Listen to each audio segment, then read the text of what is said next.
Hello. Welcome to the Rotary News Network. My name is Margie Seaman. I am sitting in a new seat for myself. I am trying to fill the shoes of a predecessor named Ken Durkee, whom you all may be familiar with because Ken has been doing this show for 17 years. And I didn't think it would be right to begin my chapter with the Rotary News Network without giving Ken last licks. So my guest today, I'm very pleased to tell you, is Ken Durkee, who will finally be able to talk about himself. And with that, I do want to say to our listeners, thank you for tuning in. And we're very glad to have you, and we hope that you'll tune in monthly. We expect to have a good lineup of guests this year, starting with Ken Durkee. Hello, Ken. How are you doing? Well, hey, Margie.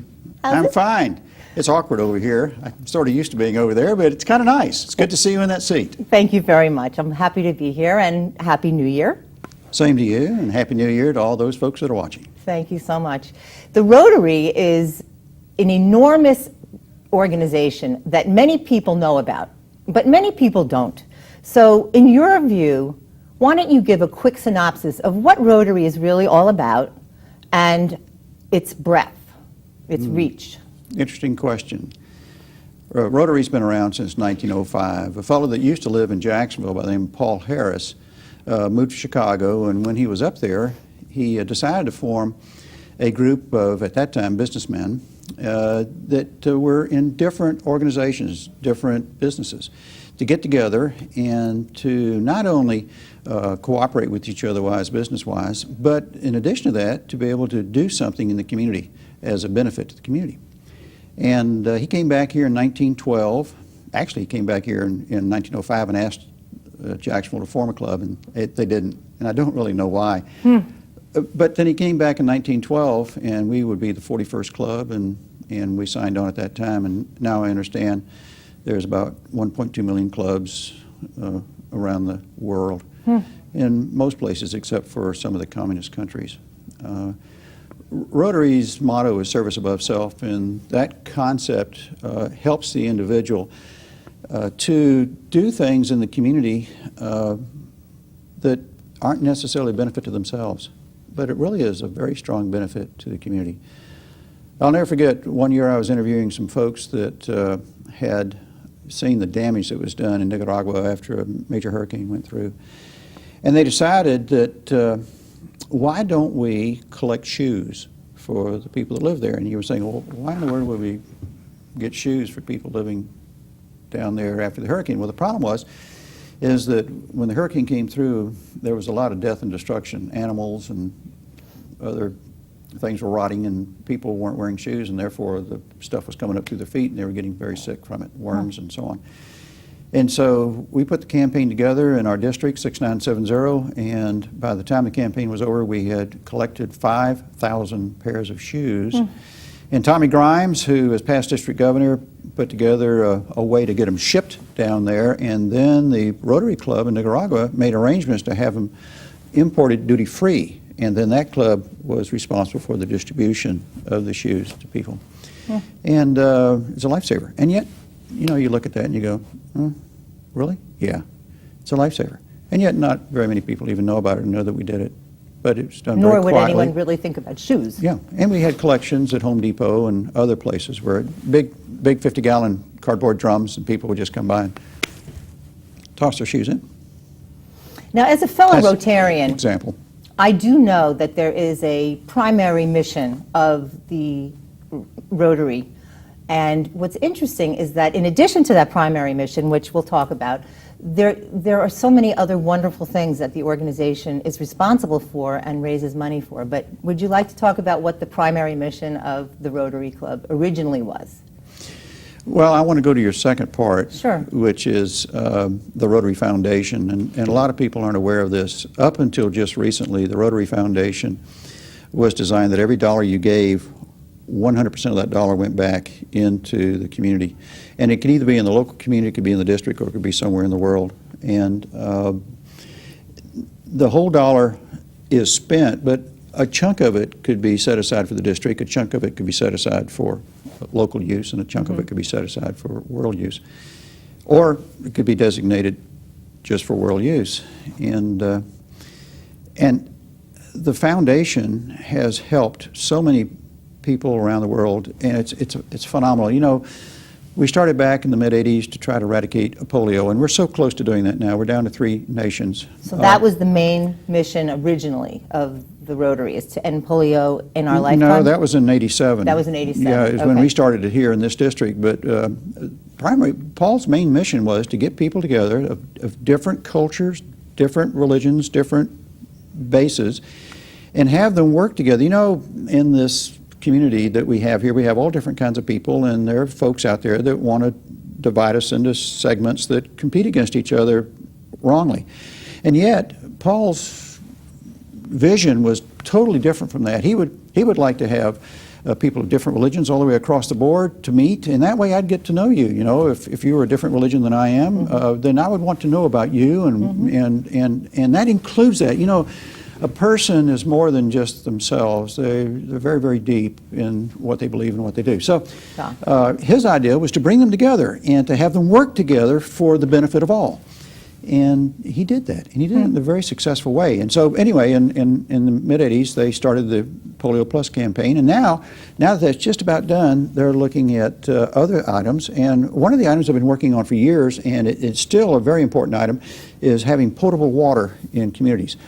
And Rotary has dug thousands of wells, and that way the people have fresh water there. They've also got a program where they put into villages 2 5-gallon drums, and these 2 5-gallon drums, you can pour street water into them, and when you pull the little spigot at the bottom, it comes out clean, drinkable water.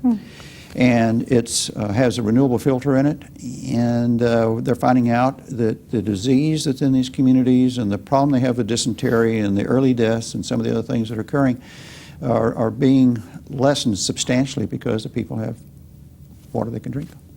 And that's just one of the other avenues that they're doing, and that's a worldwide approach, is the water. So what kind of people are attracted to Rotary? Well, it was originally designed for people of means, and I can see why. It takes money to do things. And it also, to find people of means, they probably are fairly high up in their company, if not the CEO or president or vice president, because then they have the time to spare. You get somebody in middle management and lower, and they're really very, very business. I'm a private business owner, you are too, and therefore we have the capability of carving off part of our day and doing something like this. Or carving off part of our day and going out and building something in the community with other people that benefits the community as a whole. And that's, you know, it's not just a bunch of people sitting around having lunch. It's a lot more than that, Margie. It's a commitment to give up part of your life to help others. Beautifully put. Anyway. How do we get younger people, I mean really younger people, high school kids, how do we get younger people Get them to start their involved? own businesses, and that way they'll have the time and the money to do it. You know, our club is an old club. We've been around over 100 years, and we laugh. It's a club of under 300, and at one time they used to joke that we had 70 members over 70. When I was brought into Rotary in 1980, I was the youngest Rotarian in that club. I've been a member of that club. Joined in 1980. I had to go to Washington and came back, and I rejoined in 88, I believe, 87 or 88, and then I had 25 years of perfect attendance. Do you want to say which club that was? The Rotary Club of Jacksonville. Okay. And a lot of people call it the downtown club or whatever, but why perfect attendance? That's pretty remarkable. Well, the reason is that Rotary requires that you attend 80% of the meetings. If you don't, you can't be a member. And they had a very rigorous makeup requirement. Back before you joined, it used to be that if you skipped a week, the following week you had to make it up, or you had to make it up the previous week. They've now slid it to 2 weeks. So if you miss it, you can skip a week and still make it up in either direction. And then they went to where you can make it up on the internet, which is kind of wimpy, but that's what they did. I really think makeups are important. I've made up all over the place, and you get to meet some wonderful people doing wonderful things in their communities. You get new ideas, and then you begin to share some of your ideas in the club where you make up. And the folks in our club that are made up around the world, Mike Lanahan, for instance, is made up in other places in America, and there are others in our club that have done that. It's you get a deeper sense of the commitment that people have in making things better. And this is not an organization that just sits around and does nothing. It's an organization that does a lot, but it's under the radar screen. It's very quiet, it's very subtle, and it just goes right on out and does its work in the community, redoing baseball fields so that kids will have a place to play. Putting together community facilities so people have a place to go to. I mean, it's just the things that they do here in Jacksonville are just wonderful. Do you think that the so-called maybe modesty behind self-promotion by Rotary is hurting them in terms of drawing members, or because they do keep growing, so they're really not hurting from membership? Do you think that it would help them to expand the membership if they were more out there with their promotion? Well, you asked the question about the younger person. The problem is the younger person, they have young kids, they have ball games they have to go to, they have other things that distract and detract from them. We want to expand the membership, we'd like to have it be younger, but you get a negative return the younger you get because of other things that draw on those people. Right. And you want to be sure if you're going to be a Rotarian, it's not a, okay, I got the X in the block for being a Rotarian, let's see, what else can I join? Can I join this over here and get an X here? And I mean, how's this going to look at my resume? And that's not what we're looking for. If Rotarians are people that are dedicated. Passionate. Yeah, they're passionate about it. And a lot of that goes back to their faith. I mean, people that have a strong faith also want to do things for others. Mm-hmm. There's just no doubt about that. Mm-hmm. No matter what your faith is, you still want to do things for others. Now, I think it should go without saying, but let's just say it, that the Rotary is comprised of all different faiths and all different genders and all different kinds of people, as you said. You're not a man, you're a woman. Is that right? There are different genders in Rotary? You know, I didn't know that. But we need How to many keep years have I fighting been in that in this direction. thing? And what are you about to say? Now, all right. So you are a born and bred Jacksonville man, as I can tell. Oh! Tell us about my hair. It's my hair, isn't it? Yeah. Tell us about growing up in Jacksonville. Specifically, why were you drawn to the Rotary? Was it your parents? Was it your schooling? Why Rotary? It was my dad. My dad was doing graduate work at MIT. And this was back before the Model A came out. And one of his projects he was working on at MIT was putting air conditioners in cars. Interesting. Yeah. And his major was aerospace engineering. And think about it, when did the Wright brothers fly? I mean, this is, you know, it's aerospace engineering. How can you, awful young at it. And he was driving back on a break from MIT and got home and got very, very sick and had polio. And polio took the use of both of his legs. And they said, yeah, you'll never walk again. And he had a chance to go to Warm Springs to do therapy because they thought the Warm Springs would help to maybe get the blood flow going and get the muscles working again. And of course, the disease destroyed the muscles. Do you know that Babe Ruth went there? Do I have what? Do you know that Babe Ruth was at Warm Springs? No, I didn't know that. Yeah, but Dad met the governor of New York at that time, who later became president. And I asked him about Roosevelt, and he said, Dad, do you like him? He says, well, he's okay. He's personable, but I hate his politics. I said, really? He said, yeah. I really hate his politics. And Dad was very, since he'd been hurt, here he is, he's a cripple, and now he meets my mother, and they date. Did they meet at Warm Springs? No, okay. No, they met down here, and they met, and they fell in love and got married, and right after they got married and had my brother, he comes down with tuberculosis. And so he's in bed for a year. And he talks about, you know, back then they didn't have the beds that puff up and puff down, so he was getting bed sores, and he was telling me about the healing power of the lick of a dog. Now you think about that and go, yuck. Yeah, well, they had dogs in the house, and the dogs would come over and lick the wounds, and it's interesting, the wounds were healing. Fascinating. Very. Don't know if medically if that's true or not, Fascinating. because he told me the story, but that's just a story. Don't do this at home? Well, you don't know. But anyway, he was asked to join Rotary. He did, and this is back in the days before you had handicap ramps and all that. And he would struggle to get up the steps at the George Washington Hotel. And he was the kind of man, you know, when you had polio back then, they said, you know, you may think you're handicapped, but you're not. You just don't have the use of your legs. So you need to figure out a way to be normal. And so Dad had tremendous upper body strength. And So when he would climb the stairs, he would grab a railing and he would swing a leg out and get the knee to stiffen, and when he stiffened, he'd then pull and pull himself up, and then he'd do the thing same again. So he would gradually get himself up the stairs, and then he'd make it into the room, and he would be there with other Rotarians, great men of Jacksonville, and they would sit at the same table. It's changed now a little bit. They want you to move around and meet other people. Back then, And now there's some great women of Jacksonville, too. anyway, back then, You promised you'd give me a hard time today. I have to give you a little bit back. well, you know, it's just one of those things. But anyway, he was the one that put me up for membership. Okay. And that was back in 1980, and I was awed by the men that were in that club, because here I am, the youngster, in there in 1980. And I was 45, and I was the youngster. Well, you were quite an awesome person yourself. But the kind of work that you did, you were a flyer, right? And you went to bowls, and you had a very strong educational background. Will you tell the viewers a little bit about your career and your flying background and some of the exciting moments of that part of your life? Now, let's see. My wife and I met in college, and we married after we graduated. And Where was college? Presbyterian College in Clinton, South Carolina, and a very small school, 600 students, and I think only a dozen number of women back then. Now it's the percentage has grown quite a bit, but back then, and you never dated a co-ed. I mean, it was the wrong thing to do. I mean, you had a reputation. You couldn't date anybody else. You had to date a co-ed. I mean, it was just one of those things. But I ended up marrying a co-ed. Anyway, we got married, and she grew up in a small town in South Georgia where her mother and father worked in the same business together. And when we married, we were both school teachers.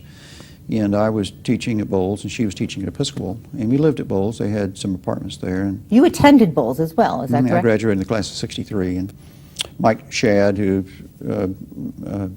graduated in class of '64, and others that are still here in Jacksonville. But Dickie Soley, who was a dentist, is class of '64.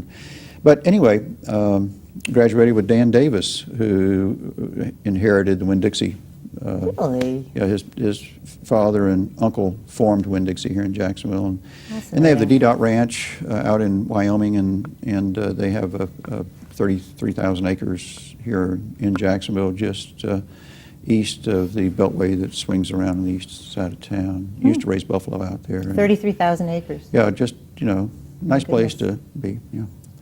Anyway, getting back to people that we met in Rotary, I was awed by that, and I was fascinated. Jim Gorman was the district governor at that time, and Jim started the Polio Plus program, and I didn't know why until later on. He told me that his sister had polio and died from it, and he had a real passion for it.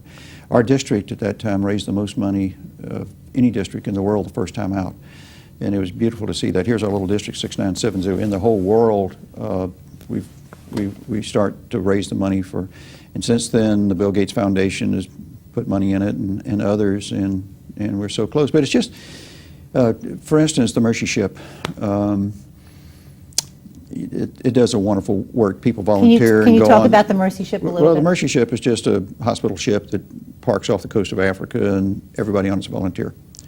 And you go and you can volunteer for months or weeks or whatever you want to do. And So it's not particular to the Rotarians or the Rotary? Well, what was interesting about Rotary is Rotary put a surgical unit on that ship, cost $500,000, to where now they're performing surgeries on a regular basis. And they also donated money for a Land Rover, so instead of people walking for days to come out to the coast to get on the ship to have surgery done, they could actually go into the bush and pick them up and bring them out. And the work that the Mercy Ship is doing is phenomenal.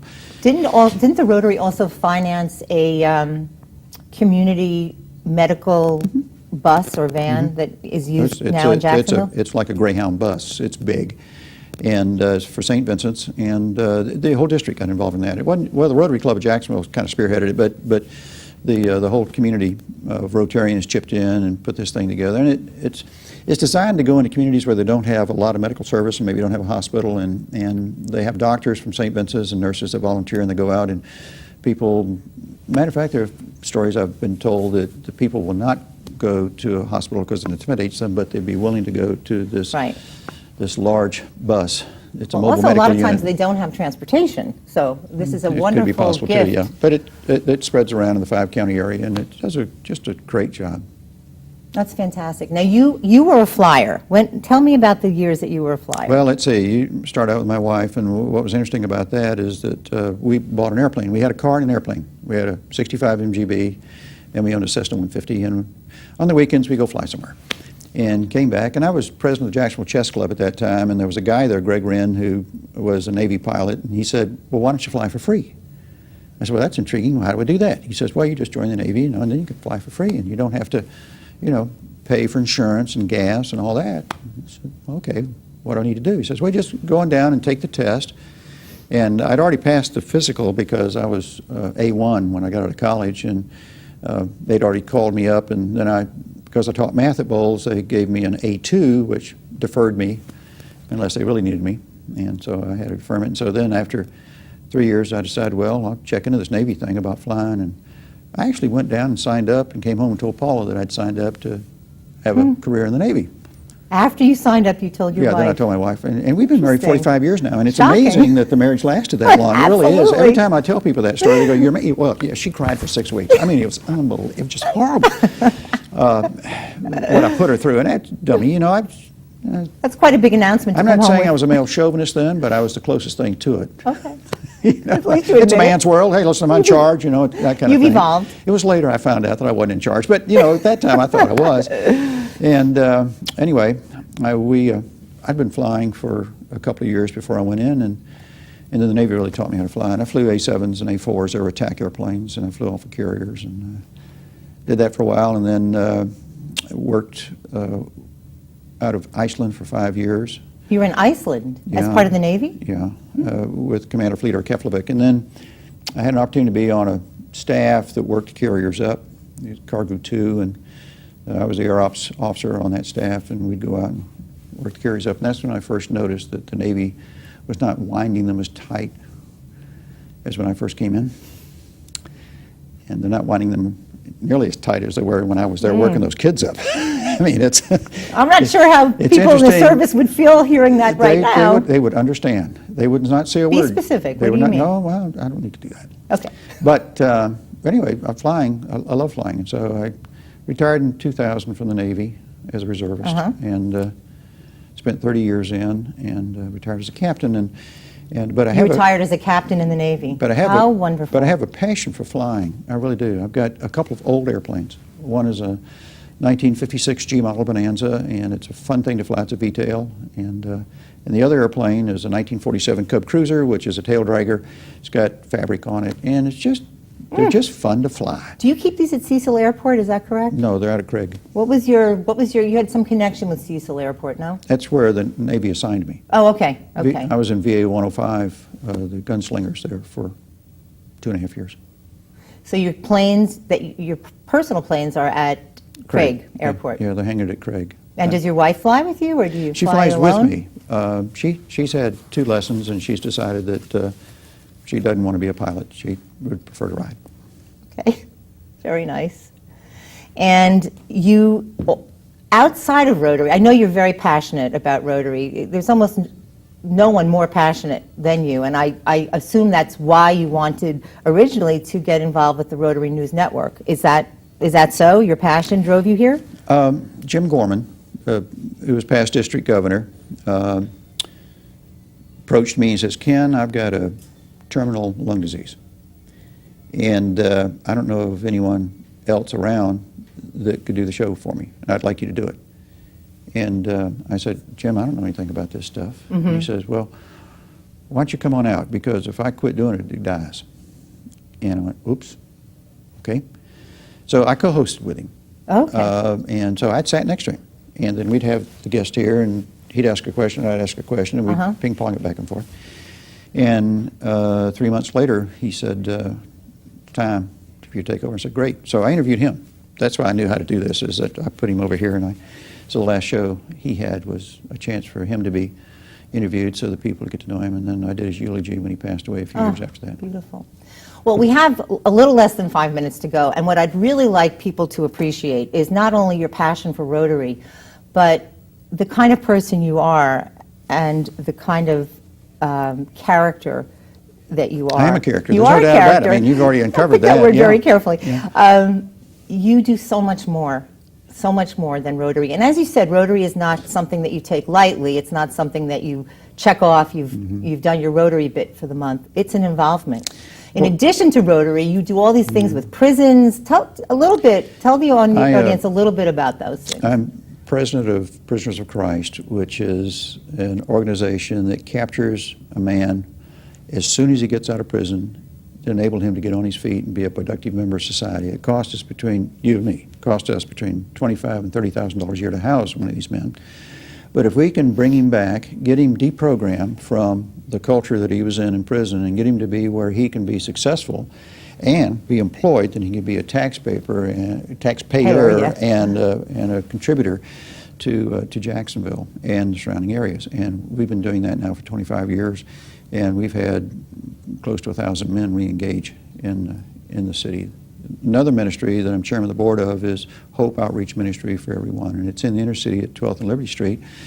And that's a food desert, and what we try to do is provide food and clothing absolutely free to the people that live in that area. And also as a ministry, we reach out to people for other needs. The inner city of Jacksonville, unfortunately, is heavily infected with AIDS, and so we provide free AIDS testing down there so that people can see if they have it and start to work the process to see whether or not they can be cured. Now, does any of the work you do with the Hope Ministry overlap with the Rotary in that you can bring the medical van from St. Luke's that the Rotary funded down to the Hope Ministry food desert so that the people can also get medical service? I haven't been able to coordinate anything like that.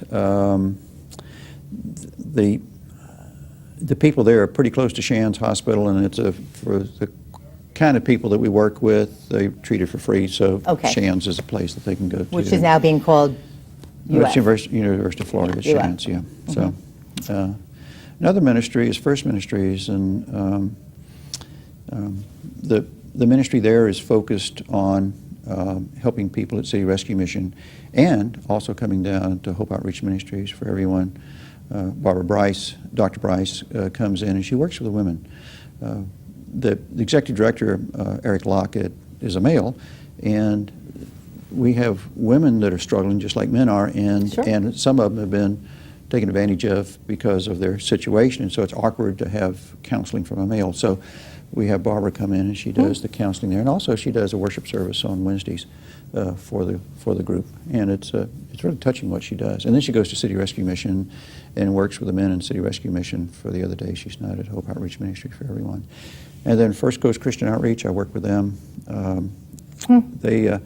They're working on the Nehemiah Centers, which are the centers where we're trying to bring the male back into the family in the whole community. There's one part of the community that needs that more than others, but it's the whole community that's struggling with that.